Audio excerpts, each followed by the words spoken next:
Does it piss you off? Excuse me for interrupting. Someone will tell me that's my white patriarchal oppressiveness. Does it piss you off that people speak for you, like on behalf of all people of color? And you're like, well, hang on a minute. Like, I know quite a lot of conservative British Asians, for example, who are from immigrant families, who believe in work ethic, who, you know, British Asians actually have above white people in income, actually. And there's a reason for that. It's cultural, right? So there's a certain work ethic there. Tell me if any of this is out of order. You know, this is based on my friends. So does it piss you off that people speak for you on this topic and others? 100%. And that was in, so in my nice long letter to my studio owner, who is a white woman, so she'd invited us, as I mentioned, teachers and students to, you know, share our views to her. So that was in the letter that I sent to her, that, you know, this BA, I don't even know how you say it, BAME, whatever. What the hell is that? You know, why am I suddenly in that group? It's I mean, you know, I don't have much in common with a lot of Indian people in London, let alone Black or Asian people living in other parts of the country, you know, and suddenly we're supposed to all be in this one group. So there's the inaccuracy, there's the being patronizing, putting us together, there's the we need help, you know, we need like special dispensation. No, thank you, you know. Some people do, but you know, that will be relevant to it could be their education, it could be where they grew up. You know, you've got a fairly posh voice there, Divya, by the sounds of things. You know, did you go to a girls' school? I think we should bring class into this as a British guy. Well, wait, I'm happy to talk about my background, but you know, my father came here with nothing. I wrote about that recently. Absolutely nothing. And my granddad the same. Yeah, and he suffered violent racism, and I saw it, and I've had that in the playground. I'm not. Where if I've got privilege is probably thanks to my parents, who did that thing that you mentioned about working hard. I've always been an outsider, still am, but I'm an outsider to white, brown. I mean, you know, it's not because I'm brown, it's not because I'm a woman, it's just because I just have these opinions that don't always conform. But to just to get back to this sort of putting us all together, and I can't be unique in this.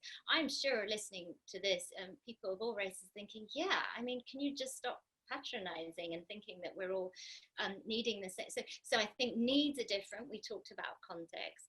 There's sort of class, education, economics, where you grew up. Then there's the more spiritual side of, you know, what went on before that made, you know, obviously a lot of what I'm sharing must be influenced a bit by my own parents. You know, that comes into it.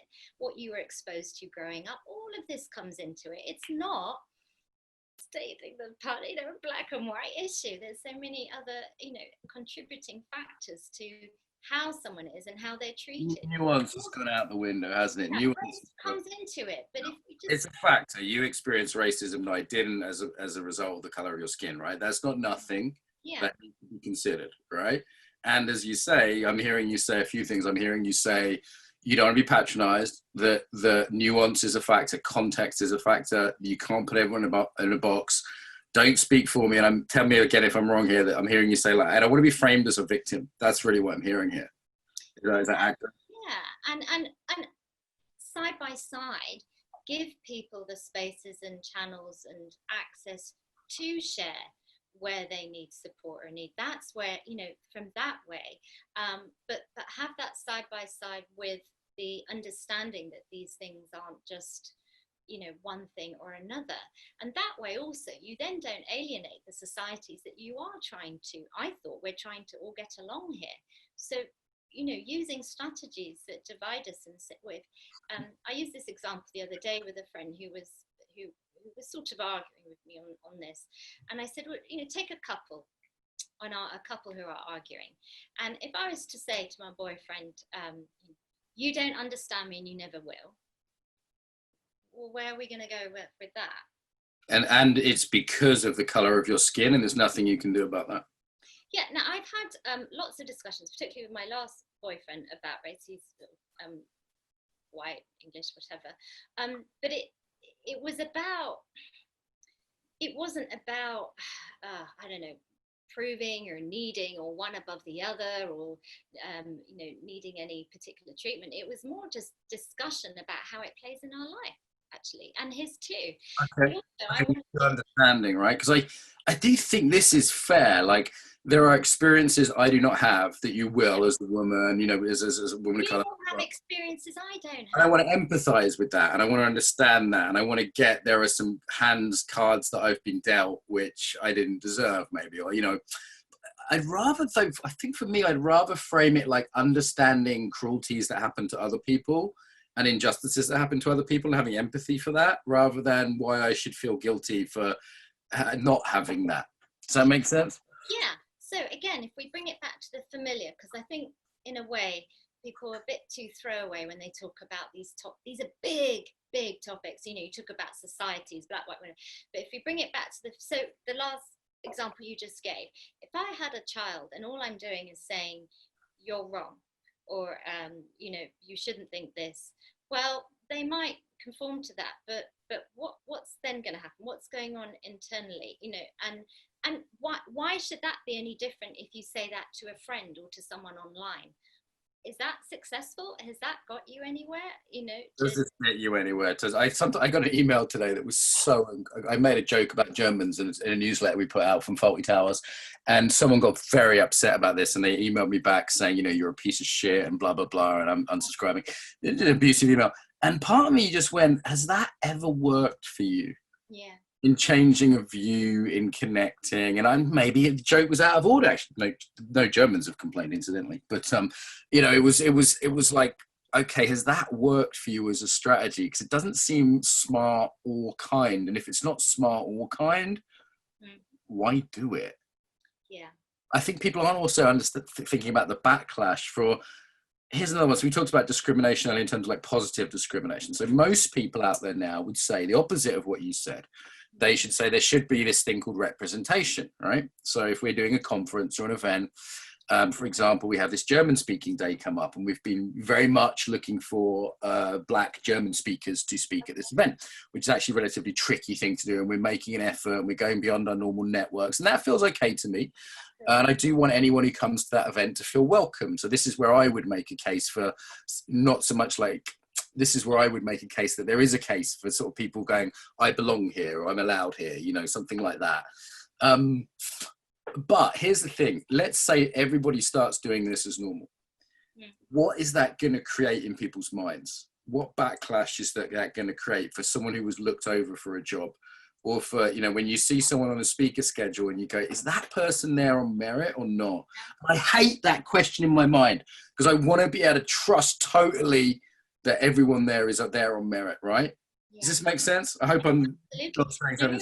And this has been, so, I mentioned I was a journalist. I covered these very matters since, the 90s, and it was, and this is where I also, improvements have been made, a lot of improvements. So I worked for quite far left newspapers, so I've seen how far we've come. And of course there's always, humans should hopefully always be looking to do things better. So I just want to, there's always a place we can go to look at racism, to get sexist. There's always another line of improvement, right? But what I hear you acknowledging is things have come a long way. That's it. But let's keep going with that. I'm not saying that we're done. And in the example you gave, so obviously that's going to potentially alienate some of the people, and who feel that they could have been there and they were overlooked. One other element though to bring into this, and it applies to pretty much all industries and domains, is why isn't that person of that ethnicity coming forward? So in all the sort of reports used to work with foundations that they specify in doing research for policy for policy work. So they will look at causes of radicalism, or why don't we have more Black CEOs, or things like this. And I won't put a percentage on it, but a good amount of it is actually they're not coming forward. And for example, if you look at the arts, and I think the BBC, they're spending 100 million now on saying, to have more diverse representation. Well, speaking as an Indian, I can tell you most Indians don't go into the arts because you don't make much money, and they're not brought up to go into the arts. There's a cultural factor there in terms of the choice, right? You go for an audition, and okay, most parts, maybe won't be brown skin, but hello, we are in the UK, so that's not out of maliciousness, but also if and I've seen this because certainly as a journalist and in the newsroom at that time, I think I was the only brown skin person, and it actually didn't bother me in the slightest. I mean, I could delve into that, but it didn't bother me in the slightest. What bothered me more was the relationships I was having with those people in the newsroom, and was I being heard, and the topics I wanted to bring up, were they allowing me to cover? And the answer is yes. So positive, yeah. But again, situations there. However, there might be different scenarios. Say, and I want to be careful, and I think this is what we also need to do, is not speak about things we don't know. So if I'm going to talk about the police, I'm not an expert on. And you're not a young black British man talking about police, right? Who might have a very different experience than an Indian British woman. Yeah, exactly on that. But again, let's allow some respectful debate, and it might be that, and as I'm emphasising, it might be that because of so many factors, a lot of people aren't putting themselves forward to go and work for the well, the difference in outcome doesn't mean there's been racism. So it's not racism that means there's more black players in playing basketball, right? There are other reasons why that is the case. That's not someone's been racist against the white people, right? So there's different outcomes, which, as you say, like cultural factors. If you go to I don't know, I was at university once and I went into the medical department at my university, and all of a sudden, well over 50% in there were British Asian. I was like, this isn't some sort of discrimination happening here. This is a cultural factor. This is very clear. There's been a certain influence, or whatever it is, and that is not prejudice. That is just fact. And I think to see any difference in outcome as evidence of discrimination is very poor thinking. It's very sloppy thinking that it could be. And I would be the first to say, let's stamp down on that if there's any evidence that, like, there is good evidence that people discriminate against certain names in job applications, for example. There's some evidence based on that. So it's like, maybe it's good to cover up the names, in the job interview application, because if people discriminate that way, even if it's unconsciously, they might do that. So I go, okay, there's evidence there, but it's not always evidence of discrimination when different groups have a different representation in, who's speaking at the yoga conference or whatever. There may be reasons for that. And I'm not sure I want to try and get to the point where it's always exactly 50% men and women, or, with, 1% other. It's not always. And also, how many groups do we decide upon? So, for example, we're in a British context. Like, do we talk about class? Do I have to check some sort of measure of the class? So what I now see in Britain is a lot of jobs being given to people of color who have gone to private schools. And I go, okay, well, that's interesting. So now there is some really posh, British Asians in the Conservative Party, for example.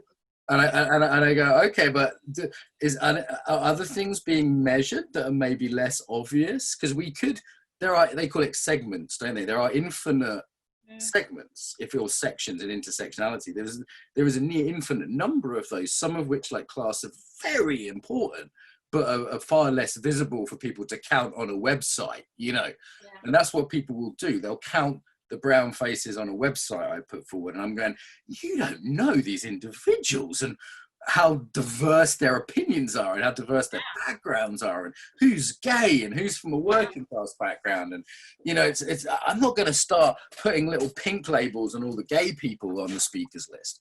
So I don't know, I'm struggling with this right now, and I've been getting good advice, and I do feel like there's some really good stuff in what's being pushed. I'm trying to separate out the baby from the bathwater. Do you know what I mean? Like, I don't want to just be like this reactionary guy who's like, oh, fuck those people. It's like, no, there's still important stuff there, but how do we have that nuanced, respectful, empathic conversation? Exactly. And you're right. This is, work is always to be done, and there's good work to be done. I don't have answers to these whole big questions, but from experience, let's go with that. True, helpful, positive change comes slowly, but earnestly. So it's happening. It comes through dialogues. It comes usually in private. So what I mean by that is not sort of the end product or the soundbite. It's the conversations. The best conversations don't happen on social media. They happen behind closed doors. And having a conversation like this publicly, that takes real courage, because we're both going to get shit for having this conversation. There's a price to thinking out loud in public now. There is a price, because if I've said one thing that is off a certain line, that's it. That's it. Conference over. You know, there'll be people after me and my speakers. So it's like, that is a tricky environment for us to have a conversation in. And I think we've done pretty well, but I know if this was a private conversation in a pub in Kilburn, it would have been better. Yeah, we can do that at a part two. You're right. No, and I appreciate you bringing this up. And I don't know how, you know, any of my thoughts will come through. But I'd also, if it's not too much of a kind of trying to link things, I'll bring in the mindfulness here, because coming back to the lady that made the impression on me, you know, the listening and what that means, what that actually means. Now, listening takes time. You know, if there's two-way dialogue's great, but I have to digest. I don't know why I'm in this mode today of bringing up family dynamics. I'm not a psychologist or anything, but if I think back to the times when parents, you know, told me that I've done something not great or I could do better, in that moment I'm reactive, but then it sits, and then this is quite true of children, isn't it? And then you kind of digest it, and when it's going to resonate and click, it will. So giving people that space as well, to process, and human stories, you know, we all know that positive relationships come from real connections and real human connection. Exactly. And that's just a total game changer. So again, you've got to give the space and the encouragement. Now, say my yoga studio was discriminating, whether they were doing it consciously or unconsciously. Bias, maybe. Yeah. Now, if I decide, right, I'm going to set up an Instagram page, I'm going to do all this, I'm going to talk about this and this and this. So I'm now even further removed now from that studio, from that owner. They might feel some shame. They might think, oh, actually, but I tell you what, they'd only really try and maybe force a connection if I was very lucrative to them, or, you know, if they'd lost, you know. If I'm not, then actually it's just left a negative residue. And a lot of people say, well, the onus shouldn't be on me if I've been discriminated against to make that move, and they've had this conversation. Yeah, the narrative is like, that's emotional work for you, so it should be on them to do that emotional work. I want to emphasize, I know this is personal, I'm talking about me, I'm not talking about what anyone else should do. I really want to emphasize that. And I know that grievances and what people have been through, you know, sometimes a whole lifetime of it. It's different, right? Someone else might have a different experience here, not the same resources you have emotionally, or the same education or whatever. Yes, thank you for saying that. And it's because we're not having this conversation, are we, to prove points? We're actually we're going there because we're trying to feed something that might be helpful. I mean, that's to understand something together, and that for me is a different frame. A lot of the framing I'm hearing now is, I have to educate you, or you should learn, and it's not my job to teach you. But that's a very patronizing framing then. Hey, here's someone I basically respect as intelligent, who is very likely, as a British Asian woman, had a different experience than me.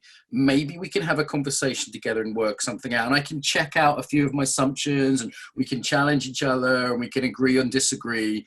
But there's a sort of the basic frame we're entering into is one of mutual respect and learning, rather than, well, Divya, it's time for me to educate you, or vice versa, which ain't a good frame. Who likes that?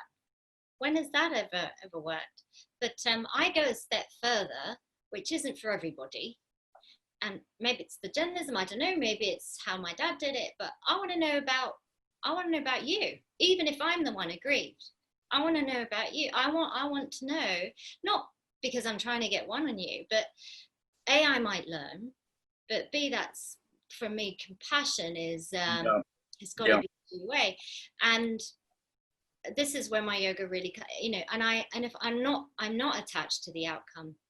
I can only do what I can do now. And if I'm not even having this conversation with some idea of some ideal, you know, outcome that would come out of it, that would be entirely presumptuous and arrogant to think people can control the outcomes of such big topics. But we can, you know, lay that open and then see. And so, in that process, how are we going to live? So it's, to me, this is spirituality, being in a bigger context. We're all players in this world. I was dealt these hands, you were dealt these hands, I was dealt this skin, you were dealt this skin. Now what are we going to do? I'm thinking there's 3 contexts that we need to take into account, and people keep missing 1 or 2 of them. So like you just named the spiritual context, which I think is really important because that connects us all, right? Yeah. But if we just do that, we're spiritual bypassing. And there's the social context, which is different being a man and a white man than a brown woman. That is different. We're likely to have had different experiences. But there's also, which is the group sense. If we miss that, we miss something about society. But then there's also the individual, because I want to go, hang on, I'm making assumptions about you that you've experienced racism or sexism, whatever. Yeah. But actually, I want to check those out because maybe your life was actually fucking privilege and you had great advantages and you lots of money growing up and whatever, and I want to know about that. So it's like, okay, if we miss one of those levels, individual, this sort of collective seems to be the one everyone's focused on right now, or the spiritual, there's the yogis on the spiritual level who are still bypassing all of this and ignoring all the pain. It feels like something major is missed if we don't do all those 3 levels at once. And I don't get why I don't think that's too hard for intelligent people. And I don't get why it's being, and again, I think in some ways maliciously and deliberately, some of those levels are being pushed out. Yeah, maliciously, deliberately, maybe it sounds like too hard work. There's a great, I don't know if you've come across them, they're a website, a paper, and a YouTube channel called Unheard. And the guy who runs that, Freddie, he said the other day, even people who are interested in what we're talking about, they just go back to then running their family and they're like, this is too much. It's a lot to take this on board, isn't it? Most people are just trying to get through the day, and it's a lot to take on board to go, okay, now I have to understand systemic racism it's like, okay, I'm going to learn about that. It's like, how much time and energy when they've dealt with their kids and their business, particularly in COVID times, has the average person got? And I don't mind that, just to be clear, like I've been learning stuff recently. I've been having hard conversations. I've been picking up books. I've been listening to Resma's talks on the internet as a speaker about these issues that I respect. And I put some energy into that. I put some money into that. I paid some people to talk to as well. And I've got limited resources. Yeah. You know what I mean? Like, it's how much of my day am I going to devote to this every day? And I think that it's people go, well, tough shit. But that's that empathy kind of collision, that empathy loss. Like, there's something very arrogant in not having empathy, even for people who maybe it's like, maybe it is my responsibility to take this stuff on. But it's also, I've got a framework, I've got a conference to run, I've got a wife to look after, I've got a life happening, So it's that context. Yeah, and that's just from a from a real tangible effect, organic, slow, natural, everyday works, but also just from a practical point of view as well. This is why the whole race thing, as much as a lot of the discussions bother me, anger me, piss me off, whatever, I'm also a bit smiling inside right here, because I'm like, come on, this has been around since forever. Right. And this is a social media explosion, and then to suddenly have, whether it's people having expectations of me or others, it's a bit like I'm kind of feeling, metaphorically, I'm sitting back thinking, these are things every day of my life, that are just being part of my life. And then to suddenly like shift a gear, which again, I don't think washes well in generally in human nature, just, think this, do this, do this. I don't think it embeds well. So, but I would hope that maybe when things not quieten down, and I don't mean that at all in a way of suggesting that it should as a topic, but when maybe people can find their feet as to whether you're somebody who wants to be an educator, whether it's somebody just in your social circle. Yeah. I think public figures like what you do, this is where perhaps there's the greater challenge. It's not new. I have a certain responsibility in that position, and I think it's fair enough that people challenge me on that.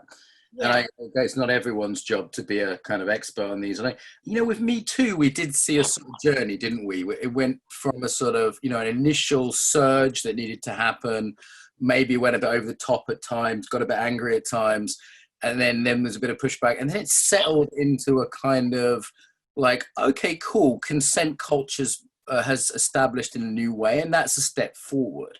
And sometimes that's just how change happens in these kind of spurts, and then these kind of, you know, drop downs, and you know, maybe it can be awkward and uncomfortable at places, and there's a rhythm to that. And I think we can still strive. You know, I had at the time people saying, "Oh, it's just the way it's swinging, and you have to deal with it. Fuck you, you're a guy." And I was just like, you know what? That's actually not okay. That's not actually not okay. So I think we can do better than that, particularly, you know, intelligent, thoughtful people. We don't just have to adopt everything that's being force-fed to us. I've enjoyed this conversation a lot, but we are already over time. Divya, is there something you kind of want to end with? I'm thinking of a name for this episode. You know, what's been the theme today? I mean, we talked about culture, consumerism. You know, you probably shocked some of our American listeners with this take on diversity, which is different. No, stay. No, we like America. So we've made, but this is a different view than people are presented in the media. It's hard to find, and I would say your point of view is not even conservative. It's like centrist. I'd say to find a centrist point of view from a woman of color on these issues is, and I didn't get you on the show wanting that. It was just, it's just come up, right? I didn't like select you going, oh, let's bring her in to talk about that. I mean, this was booked, what, 2 months ago? Yeah. It's booked way before this issue kicked off. But it's like, people might almost be shocked to hear that, or they might be thinking I've engineered this somehow, you know? So it's, what do we call this episode? Compassion for difference. Compassion for difference. Okay, I like it. I like what you mentioned earlier about the different strands. So the spiritual, what was it? The spiritual, the individual, the collective. That's also how I view life when you asked that earlier question about yoga teacher. So I always reflect on those planes as well. So maybe something that about different spirit and yoga. You'll find something. I'll find something. I'll make something up, or my journalist friends will let me know. Closing message about the body, Divya, after all this politics and theory and all the rest of it. Do we have something closing around the body? I think regularly tuning in, listening to your inner voice and sitting with that could be not just right now, but ongoing, to just sort of, we talked about how hard work it can be to just deal with matters of our own life, let alone on a collective. So if we were to think, well, how do I even approach this or start or change what I'm doing? I think just allowing for regular time in your life, even a few minutes of where you are just sitting with your own thoughts and feelings and with nothing to sort of change or fix on that, could be not just a great starting point, but an ongoing, because I think that can really then feed into how we are in our daily life. And wonderful. And madam, where do people find you on the internet? Yoga with Divya, right? Yoga with Divya, yeah. You'll also find my book on there. We haven't talked about your book. I actually somehow... You don't have to. I love the fact this wasn't a whole PR interview. So well done. Well, in chapter 2, I clearly give the answer to that. So, I love you and I want your stuff out there. So plug your book, Divya. Tell us about your book. There you go. Thank you, Mark. So no, honestly, this isn't a plug for it, but it is come out this month. It's called Finding Peace in Difficult Times. And it actually, even though it doesn't talk about news and politics and social affairs, but there's a lot of the heart of what we're talking about there, which is how you do find your inner capacity to discern things, navigate things. And I just wish and hope everyone can trust they've got that, no matter what you've been through in life. So yeah, the book takes a lot of that into account. You know, you might be in financial hardship, you know, you might not have much in your life at all. But I still think, you know, we've got great examples through history, people who have, you know, been up against the hardest things, and that the times they have found their inner voice and strength. We can all find that. So anyway, I've got to run, but this has been wonderful. I suspected it would be good. Hopefully it won't cause a huge shitstorm. I always say to listeners, like, hey, diversity includes diversity of opinions, so hopefully people will be able to take it on board. And yeah, thank you so much for joining us today. You're a star. Thank you. Take care.